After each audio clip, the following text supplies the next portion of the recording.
Danish sir हमारे साथ जुड़े हुए हैं। दानिश जी, बहुत बहुत स्वागत है आपका हमारे इस खास पेशकश में। बहुत बहुत शुक्रिया सर। दानिश जी, अभी और तमाम कॉम्पिटिशन्स की तैयारी के बीच सबसे ज्यादा चिंतित टीईटी के अभ्यर्थी हैं।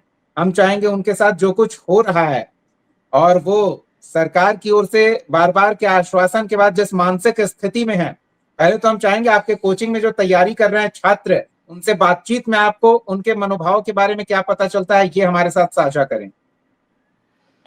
सर लगभग डेली ही कई सारे बच्चों के कॉल्स आते हैं। कई सारी महिलाएं हैं जिन्होंने अपने घर से समय लिया हुआ था कि बस 1 साल और 1.5 साल और दे दीजिए। किसी बच्ची का एक नंबर से रह गया था, उसने अपने पिता से एक और अटेम्प्ट मांगा कि बस एक अटेम्प्ट दे दीजिए। कई सारे बच्चे ऐसे हैं जो अपनी फैमिली को सपोर्ट करना चाहते हैं, टीआरई का इंतजार कर रहे हैं, और उन सभी के सपनों के ऊपर में ये ग्रहण की तरह लगा हुआ है। ये जो देरी हो रही है, बच्चे हम्म। काफ़ी ज़्यादा उदास है। अभी थोड़े दिन पहले मैंने एक सेमिनार किया था अपने स्टूडेंट्स के साथ में, ताकि मैं उनकी राय जान सकूँ, उनके सुझाव ले सकूँ और उनको गाइडेंस दे सकूँ। एक बच्ची रोने लगी कि सर अब घर वाले शायद अब पढ़ने नहीं देंगे, अब नहीं पढ़ने देंगे। उसकी छोटी-सी बच्ची थी, उन्होंने कहा कि ससुराल वालों ने मना कर दिया है, अब नहीं पढ़ना है तुमने। 2 नंबर से उसका पिछले बार रह गया था उस बच्ची का, और मुझे बिल्कुल अच्छा नहीं लगा हम्म। क्योंकि उसको आँखों में से देखने में भी कुछ प्रॉब्लम है। तो इस तरीके से जो सपने हैं लोगों के टूटते हुए दिखाई दे रहे हैं। कई सारे बार आश्वासन दिया गया मंत्री जी के द्वारा या अलग-अलग जो है न्यूज़ आई। एक बार कैबिनेट ने फैसला ले लिया था कि दिसंबर 2025 में एग्ज़ाम लेंगे। उसके बावजूद भी कोई एग्ज़ाम नहीं ली गई। बच्चों ने ना तो कोई और दूसरा रास्ता वो चुन पाए, ना ही टीआरई आई। तो इस वजह से जो ये हम्म। जो 2.5 साल का गैप हो गया है ना, ये वापस नहीं कर सकती सरकार। अब सरकार को चाहिए कि एटलीस्ट जो वापस नहीं कर सकते उसको एक्सेप्ट कर लिया है लोगों ने। अब जल्द से जल्द टीआरई 4 का नोटिफिकेशन जारी करके एक ही पाली के अंदर में जो प्री और मेंस वाली चीज़ है, उससे बच्चे बेसिकली डर नहीं रहे हैं। बच्चों का मेन जो कंसर्न है प्रीलिम्स और मेंस से, वो है देरी, क्योंकि और देरी होगी। कई सारी बच्चियों की शादी या जो है अटकी हुई है। मुझे एक बार जी। कॉल आया था पिछले बार दिसंबर में, जब एक बार एग्ज़ाम डेट घोषित की गई थी। एक बच्ची ने बताया था कि सर एग्ज़ाम हो जाएगी ना, क्योंकि हमें जो है घर वाले शादी डिले नहीं करने दे रहे। तो उसने अपनी शादी की डेट डिले करवाई हम्म। थी जस्ट बिकॉज़, क्योंकि 2025 दिसंबर में एग्ज़ाम होने वाला था। अब आप बताइए कि उसके परिवार वाले, उसके ससुराल वाले क्या सोच रहे होंगे जब एग्ज़ाम ही नहीं हुई इस पे। तो काफ़ी ज़्यादा दिक्कत में है बच्चे। तो कई तरह की चुनौतियां हैं, और लेकिन सरकार की ओर से तो आश्वासन मिला है कि बस तैयारियों को आप अंतिम रूप दीजिए, हम अपनी तैयारी में लगे हैं, जल्द परीक्षा को लेकर नोटिफिकेशन आ जाएगा और फिर फॉर्म भरिए और परीक्षा में बैठिए। तो इसके बावजूद तमाम अभ्यर्थी आंदोलन के मूड में दिख रहे हैं, ऐसा क्यों? क्या वो भरोसा नहीं कर पा रहे हैं? सर आप एक चीज़ सोचिए कि अगर शिक्षा मंत्री जी जो इससे पहले थे, उन्होंने विधानसभा में खड़े होकर ये कहा था मई 2025 में कि अगले महीने नोटिफिकेशन जारी हो जाएगा। अब आप देखिए कि 2026 वाला मई आ गया है और अभी तक भी नोटिफिकेशन नहीं आया है, तो फिर बच्चे कैसे भरोसा करें? विधानसभा हम्म। जो कि लोकतंत्र का मंदिर है हमारा, उसमें कही गई बात के ऊपर में खड़े नहीं उतर रहे, तो बच्चे विश्वास कैसे करें? इसमें बच्चों का कहाँ से दोष है? बच्चे बस एक आश्वासन चाहते हैं कि भाई आप रिलीज करें नोटिफिकेशन, हम्म। पारदर्शी तरीके से एग्जाम करवाएं और जल्दी से जॉब दे। और यहाँ पर मैं कोई बच्चे कोई भीख नहीं मांग रहे। आप ही ने अनाउंस किया है, आप ही ने कहा है कि टीआरई 4 होगा। 2 साल से आप बच्चों को उलझा के रखे हुए हो, जी। और अब आप नए नए नियम कायदे जो है लगा रहे हो बच्चों के ऊपर में। अब आप बताइए कि जो प्रीलिम्स और मेंस वाला जो पैटर्न है, इसमें देरी कितनी ज्यादा हो जाएंगी। करीब 6-7 महीने और लग जाएंगे हम्म। इसमें। बच्चे जो ओवर एज हो रहे हैं उनका क्या किया जाएगा फिर? जो लोग जिनकी शादी करवा दी जा रही है जिन बच्चियों की, उनका क्या होगा? किसी के घर में एक बीमार माँ है, उसका क्या किया जाएगा? किसी किसी बच्ची का ये सपना है कि अपने पिता को वो सरकारी शिक्षिका बन के दिखाना चाहती है, अपने पिता को प्राउड फील कराना चाहती है कि एक बेटी होते हुए भी उसने कुछ अचीव किया, अपने पिता का नाम रोशन किया है। उसके पिता बीमार है, अगर उसके पिता को कुछ हो जाता है तो क्या सरकार वापस ला के देंगी उसके पिता को? क्या वो कभी भी कितनी भी बड़ी, क्या वो टॉप कर जाए, क्या वो सपना उसके मन में नहीं रह जाएगा कि अपने पिता को दिखाना था कि पिताजी मैंने कर लिया, आप बेटी होने से कोई फर्क नहीं पड़ा, मैंने करके दिखाया, आपका नाम समाज में जी। रोशन किया। वो चीज वापस नहीं लाई जा सकती है। हम्म। बिल्कुल, एक कसक रहेगी जरूर। हर अभ्यर्थी के मन में ये कसक होगी कि बार बार के आश्वासन के बावजूद उनकी परीक्षा को लेकर जो कुछ भी व्यवस्था सरकार की ओर से की जानी चाहिए थी, वो डिले हो रही है। लेकिन सिर्फ डिले होना क्या इतना महत्वपूर्ण है कि लोगों को अपनी परीक्षा की तैयारी छोड़कर सड़क पर उतरना पड़े? क्योंकि बीपीएससी के कैलेंडर में तो तारीख दी गई है, तो हम ये उम्मीद कर सकते हैं कि सरकार उसी तारीख पर परीक्षा लेने की तैयारी करेगी। सर अगर तारीख की ही बात है तो कैबिनेट ने तारीख घोषित कर दी थी 19 दिसंबर 2025 की। अगर वो तारीख सर ऑनर नहीं हुई कैबिनेट के द्वारा पारित, तो फिर किस बात का हम भरोसा करें? बच्चों की यही चीज है कि आप नोटिफिकेशन जारी कर दीजिए, क्योंकि परीक्षा के अंदर में एग्जाम कैलेंडर उनको चेंज करने में समय कितना लगता है? वो एक जी, नोटिफिकेशन, एक नोटिस निकाल देंगे, एक नोटिस निकाल देंगे कि हम अब तारीख चेंज कर रहे हैं, और उनका उनकी जिम्मेदारी खत्म। तो बच्चों का मांग यही है कि आपने जब परीक्षा तिथि घोषित कर दी है तो आप नोटिफिकेशन निकाल दीजिए, इसमें क्यों देरी हो रही है? आपको पता है आपने पेपर लेना है। ये वैसे ही है ना, जैसे सवाल बच्चों से किया जा रहा है कि जब परीक्षा तिथि घोषित की कर दी गई है तो फिर हल्ला क्यों मचा रहे? तो सेम सवाल यहाँ पर मैं बच्चे भी पूछ रहे हैं आयोग से कि जब आपने परीक्षा तिथि घोषित कर दी है तो आप नोटिफिकेशन निकाल दीजिए, आप क्यों रुके हुए हो? हर चीज हर बार जिम्मेदारी बच्चों की ही क्यों हो? जबकि बच्चों के साथ बार बार धोखा हुआ है। बच्चों से कहा गया कि अगले महीने पेपर आ जाएगा, विधानसभा में कहा गया कि पेपर आपका नोटिफिकेशन जारी होगा, कैबिनेट से पास हो गया तारीख, और उसके बाद में भी नोटिफिकेशन नहीं आया। तो फिर भरोसा कहाँ से करें? बच्चे सिर्फ यहाँ पर में एक देखिए बहुत इंपॉर्टेंट चीज होती है लोकतंत्र के अंदर में, जनता का सरकार के ऊपर में विश्वास होना चाहिए। विश्वास बने रहने जी। के लिए अब यहाँ पर में जिम्मेदारी है सरकार की कि बच्चों का ये हम्म। विश्वास टूट ना जाए। ऐसा ना हो कि सरकार पे से ही विश्वास टूट जाए, और ये लाइफ टाइम रहेगा फिर उनका, क्योंकि वो तो समाज में नागरिक बनकर तो जीवन जिएंगे अपना। अगर ये हम जी। ये भरोसा वापस नहीं जगा पाए, इन लाखों 10 लाख के करीब अभ्यर्थी है, 10 लाख लोग और उनसे जुड़े हुए परिवार, तो उन लोगों का सरकार पे से विश्वास उठ जाएगा। ये लोकतंत्र के लिए बहुत बुरी चीज है। अभी नहीं, आपने इसको देखा लेकर तो सरकार भी सजग है। शिक्षा मंत्री कह एईडीओ का रहे हैं। पेपर, अ, एईडीओ का जी। पेपर जो सर कैंसिल हुआ है, ठीक है, सरकार ने हम्म। तारीख उसमें भी तो आगे बढ़ा ही दी थी, और बाद में भी वो सही से पेपर नहीं करवा पाए। तो ये सारी जो चीजें हो हम्म। रही है ना, ये सारी की सारी एक अविश्वास पैदा कर रही है। क्योंकि अगर ये हम्म। होता, जैसे नीट का पेपर लीक हुआ, सरकार ने, केंद्र सरकार ने जब नेशनल मुद्दा बना तो तुरंत प्रभाव से जी। पेपर कैंसिल भी किया और नई तारीख भी घोषित कर दी। यहाँ क्या कोई तारीख बिल्कुल। घोषित हुई? लगभग 1 महीना हो गया है आज उन सारी चीजों हम्म। को, लगभग लगभग क्या कोई तारीख घोषित हुई? नहीं हुई। नीट के मामले में इससे ज्यादा बच्चे थे, यहाँ 11 लाख बच्चे, वहां 22 लाख बच्चे थे, और ये घोषित कर दिया गया जी। कि 1 महीने में पेपर ले लिया जाएगा। यहाँ क्यों नहीं है? क्योंकि दबाव नहीं है सरकार के ऊपर में, वो अपने मनमर्जी से करना चाहते हैं। दबाव वाली बात है आप जो कह रहे हैं, उस पर हम सरकार या फिर सत्ता पक्ष के खेमे में किस तरह की चर्चा है उसका भी हम उल्लेख करेंगे। लेकिन एक बात है कि बिहार में थोड़ी राजनीतिक उठापटक किस तरह से रही है।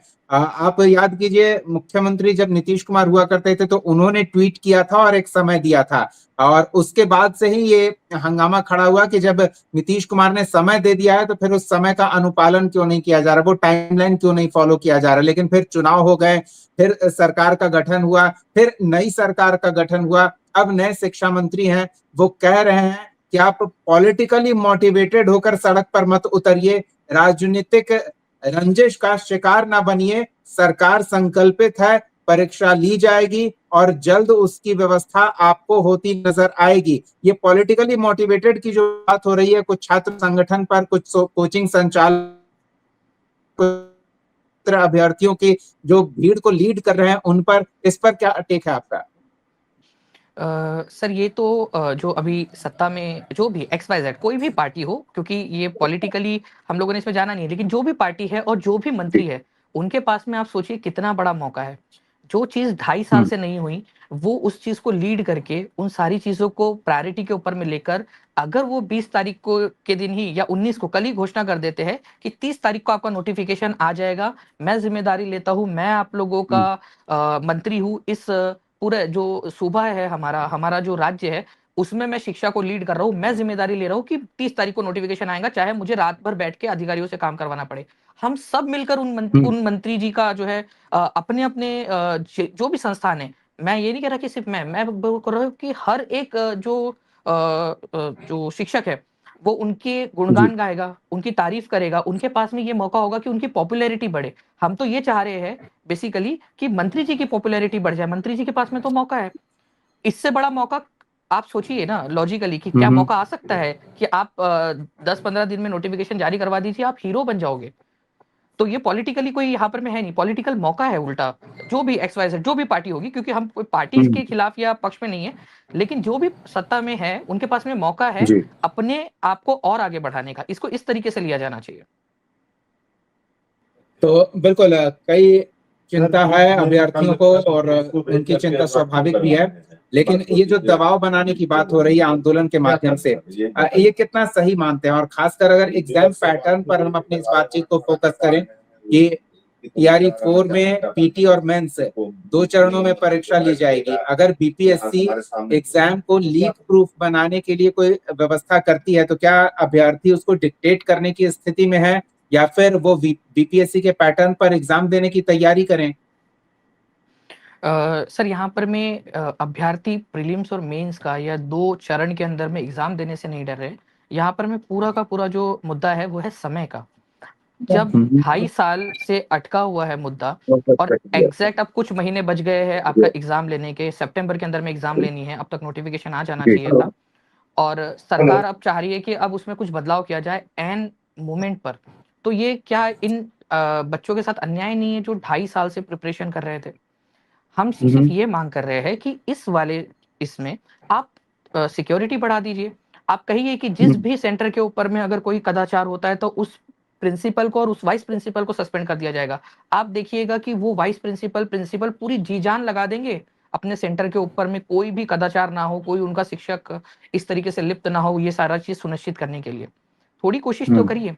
कदाचार मुक्त होनी चाहिए परीक्षा। बस यहाँ पर में दिक्कत है समय की कि अगर 6-7 महीने का समय या 1 साल का समय सरकार और लगा देती है रिजल्ट देने में, तो जैसे मैंने पहले कहा कि कुछ लोगों के पास में समय की कमी है, एज फैक्टर है। दूसरी चीज उनके घर में वो अकेले हो सकता है कि अपने परिवार का सहारा बनने वाले हो, उन लोगों का क्या होगा? किसी बच्चे का 1 नंबर से रह गया, वो कितना डिप्रेशन में होगा कि काश 1 नंबर से निकल जाता पहले, तो आज जॉब पर होता और अभी 2.5 साल हो चुके हैं, अभी एग्जाम नहीं आ रही है। तो प्रीलिम्स और मेंस से डरने की यहाँ पर में अभ्यर्थियों की बात नहीं है, पूरा मुद्दा समय का है यहाँ पर में कि 2.5 साल पहले। अगर सरकार 1 साल पहले ये कह देती कि हम 6 महीने बाद आपका पेपर लेंगे, लेकिन प्रीलिम्स और मेंस में लेंगे, तो शायद अभ्यर्थी मान लेते। अभ्यर्थियों का यह कहना है कि टीआरई 4 में इस चीज को रहने दिया जाए, एक पाली में ले लिया जाए, चाहे थोड़ा पेपर टफ सेट कर ले। कदाचार मुक्त बनाने के लिए मल्टीपल जो पेपर्स छापे और उसके बाद में कोई एक पेपर जो है एन मोमेंट के ऊपर में निकाले, ये चीज की जा सकती है। सरकार जो है एक्स्ट्रा पुलिस लगाई जा सकती है।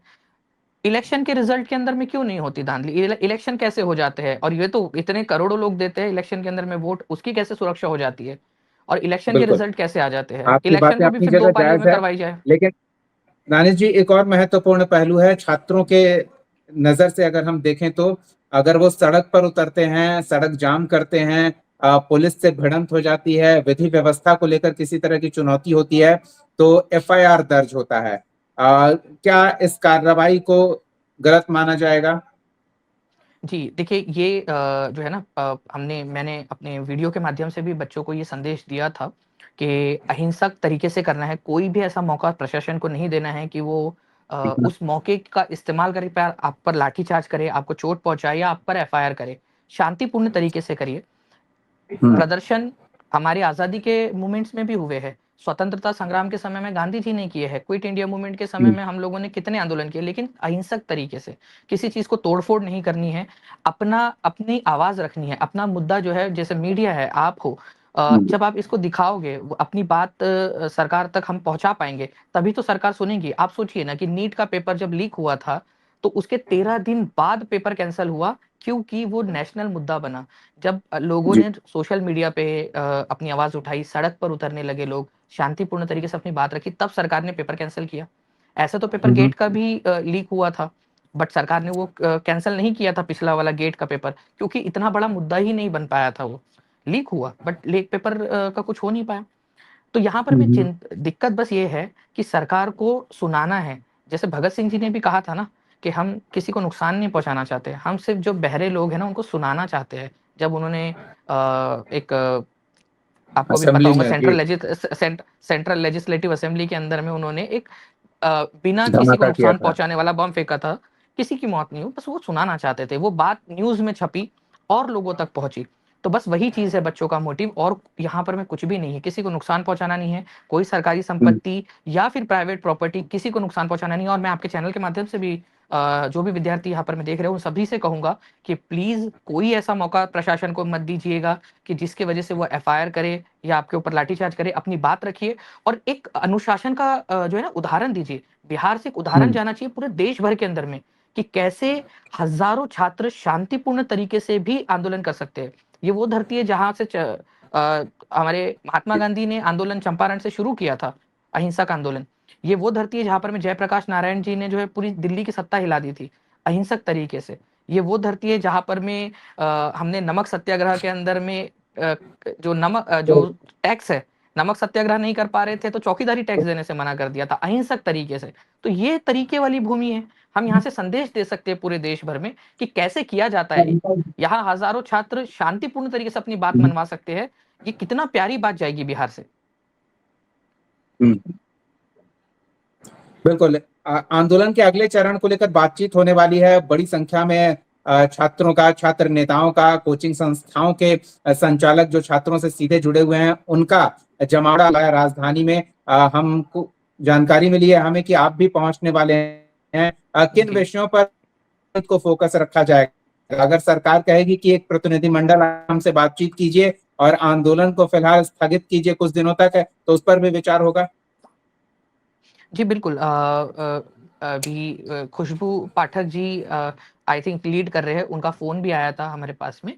तो उन्होंने कहा कि सर, अगर सरकार ये लिख कर दे दे हुँ, कि हुँ। अगले 30 दिन के अंदर में नोटिफ़िकेशन जारी कर देंगे और एक ही चरण में, जैसे टीआरई 1, 2, 3 हुआ है, उसी तरीके से आपका एक ही बार के अंदर में पेपर होगा और 22 सितंबर को ही होगा पेपर, और 2 महीने के अंदर-अंदर में रिज़ल्ट जारी कर दिया जी, जाएगा। कोई आंदोलन नहीं करेगा, सारे बच्चे अपने पढ़ाई में लग जाएँगे। हमें भी बहुत सारा काम है, बच्चों को बहुत सारी पढ़ाई करनी है। और भी बहुत सारे मुद्दे देश के अंदर में हैं जिनको रिपोर्ट करना ज़रूरी है, तो आप भी उन सारी चीज़ों को प्रमुखता से कवर कर पाओगे।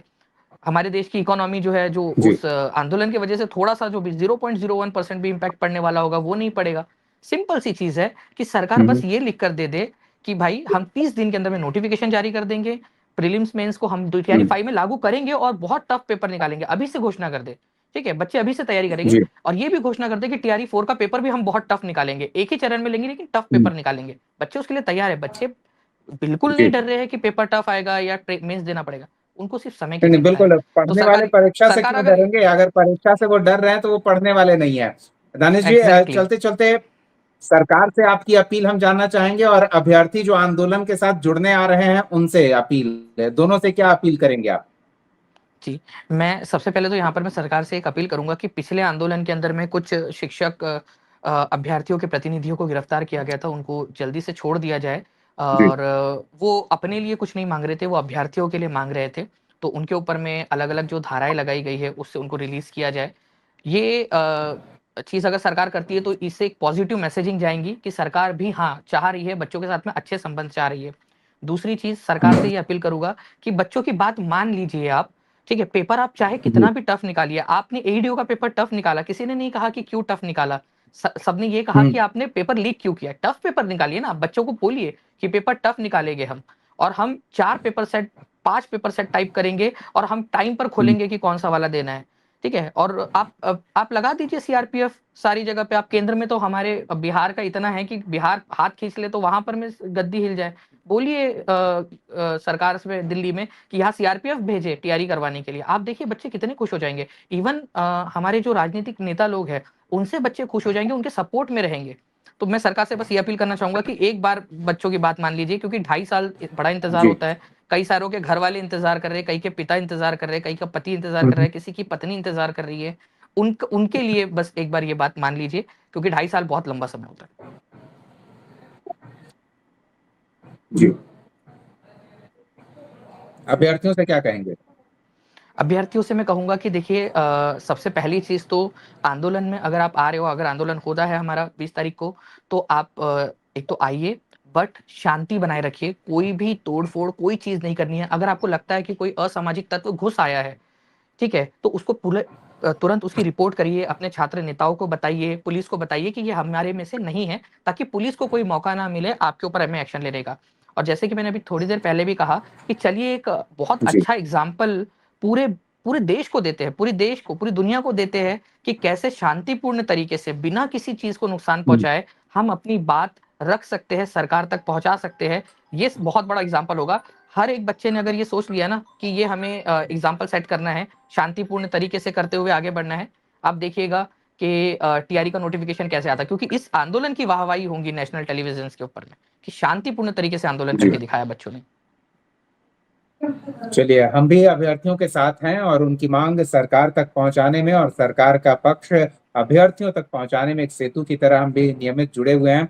हम कामना करते हैं कि आप बैकग्राउंड से जो मानसिक तौर पर अभ्यर्थियों को सपोर्ट दे रहे हैं, तो जैसी जानकारी है हमें कि आप फिर आंदोलन में फ्रंट फुट पर उतरकर अभ्यर्थियों को लीड करते नजर आएंगे, तो आपके प्रयास से अगर जल्द परीक्षा की तारीख घोषित होगी तो ये और भी अच्छी बात है। फिलहाल शुभकामनाएं सभी के लिए। बहुत बहुत धन्यवाद हमारे साथ जुड़ने के लिए दानिश जी।